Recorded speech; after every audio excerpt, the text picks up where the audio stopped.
dans une petite ville des Alpes, un train disparaît mystérieusement lors de son trajet entre deux gares pourtant proches, sans laisser de traces.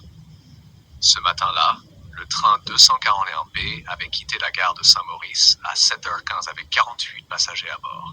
Il devait arriver 20 minutes plus tard à la gare de Montclair, mais il n'est jamais arrivé. Lorsque Montclair signala l'absence du train, la gare de Saint-Maurice confirma que le convoi était bien parti à l'heure.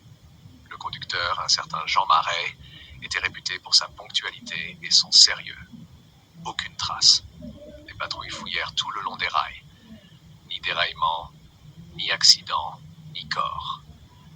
Juste du vide. Comme si le train s'était volatilisé. L'affaire fut classée faute de preuves. Jusqu'à ce qu'un an plus tard, un fermier vivant près de l'ancienne voie ferrée affirma avoir vu, par une nuit brumeuse, un train passer sans bruit, sans rail. Intrigué, un détective privé du nom d'Antoine Delcourt reprit l'enquête. Il consulta les archives et découvrit une chose étrange. Le train 241B n'existait pas. Il n'y avait aucune trace administrative d'existence, ni sur les registres ferroviaires, ni parmi les achats de locomotives de la région.